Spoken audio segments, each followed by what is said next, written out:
Party വിട്ട ഐഷ പോറ്റിക്കെതിരെ കടുത്ത വിമർശനവുമായി CPIM. ഐഷ പോറ്റി വർഗവഞ്ചകയാണെന്നും പാർട്ടി അവഗണിച്ചിട്ടില്ലെന്നും തോമസ് ഐസക് വിമർശിച്ചു. പാർട്ടിക്ക് അവമതിപ്പുണ്ടാക്കുന്ന തീരുമാനമായിരുന്നുവെന്നും വേദനയുണ്ടെന്നും ജനറൽ സെക്രട്ടറി MA ബേബി. വിമർശനങ്ങൾക്ക് കോൺഗ്രസ് വിട്ട CPIMലേക്ക് വന്നവരെ ഓർമ്മിപ്പിച്ച് ഐഷ പോറ്റിയുടെ മറുപടി. കൂടുതൽ സ്വാതന്ത്ര്യത്തോടെ കോൺഗ്രസിൽ പ്രവർത്തിക്കാൻ കഴിഞ്ഞതിൽ സന്തോഷമെന്നും ഐഷ വ്യക്തമാക്കി. 3 തവണ CPIMന്റെ MLAയും കൊല്ലം ജില്ലയിലെ പാർട്ടിയുടെ പ്രധാന മുഖങ്ങളിൽ ഒരാളുമായിരുന്ന ഐഷ പോറ്റിയുടെ രാഷ്ട്രീയ ചുവടുമാറ്റം CPIMന് ക്ഷീണമുണ്ടാക്കിയതിന് പിന്നാലെയാണ് നേതാക്കളുടെ രൂക്ഷ വിമർശനം. എല്ലാവിധ പരിഗണനയും നൽകിയിട്ടും പാർട്ടിയെ തള്ളിപ്പറഞ്ഞ ഐഷ പോറ്റിയെ വർഗവഞ്ചകിയെന്ന് തോമസ് ഐസക് വിമർശിച്ചു. ഇത്രയും നാൾ MLAയും ജില്ലാ പഞ്ചായത്ത് പ്രസിഡന്റും ഒക്കെ ആയിരുന്നിട്ട് ഒരു തവണ മത്സരസ്ഥാനത്ത് നിന്ന് മാറ്റി നിർത്തി എന്നുള്ളതിൻ്റെ പേരിൽ കോൺഗ്രസ്സിൽ പോവുകയാണെങ്കിൽ ഒന്നുകിൽ അത്രക്കത്തെയും അവസരവാദിത്വമാണ്, അതല്ലെങ്കിൽ ഈ അധികാരം പോകുമ്പോഴല്ല സ്ഥാനത്ത് നിന്ന് മാറുമ്പോൾ ചിലർക്ക് ഭ്രാന്ത് പിടിക്കും, അതായിരിക്കാം.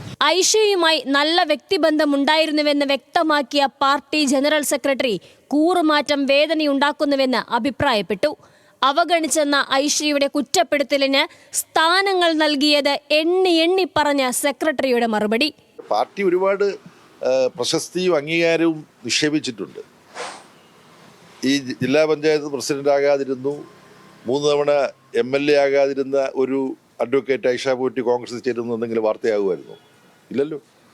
അപ്പോൾ കോൺഗ്രസിൽ താൻ ചേരുന്ന ഒരു വാർത്തയാകാൻ തക്ക പ്രാധാന്യം തനിക്ക് തന്ന ഈ പാർട്ടിയെ ഇങ്ങനെ മറന്നിട്ട് അഡ്വക്കേറ്റ് ഐഷ പോറ്റി പോകാൻ പാടില്ലായിരുന്നു. അധികാരമോഹമാണ് ഐഷ പോറ്റിയെ മറുകണ്ഠം ചാടിച്ചതെന്ന് മന്ത്രി VN വാസവൻ കുറ്റപ്പെടുത്തി. ഐഷ പോറ്റിക്കെതിരെ സാമൂഹ്യ മാധ്യമങ്ങളിൽ ഉൾപ്പെടെ കടുത്ത വിമർശനവും പരിഹാസവുമാണ് ഇടതു നേതാക്കളും സൈബർ അണികളും ഉയർത്തുന്നത്. അതേസമയം വിമർശനങ്ങളോട് പ്രതികരിച്ച ഐഷ പോറ്റി വർഗവഞ്ചകിയെന്ന് വിളിക്കുന്നവർ മറ്റു പാർട്ടിയിൽ നിന്നും CPIMലേക്ക് വന്നവരെ ഓർക്കണമെന്ന് തിരിച്ചടിച്ചു.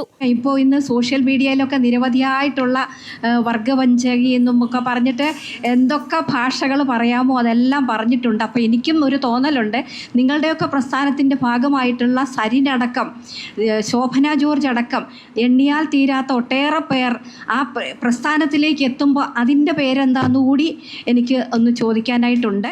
കൂടുതൽ സ്വാതന്ത്ര്യത്തോടെ ദേശീയ പ്രസ്ഥാനത്തിന്റെ ഭാഗമാകാൻ കഴിഞ്ഞതിൽ സന്തോഷമെന്നും കേരള പ്രദേശ് ഗാന്ധി ദർശൻ പരിപാടിയിലെ വേദിയിലായിരുന്നു ഐഷയുടെ പ്രതികരണം. News desk, news Malayalam.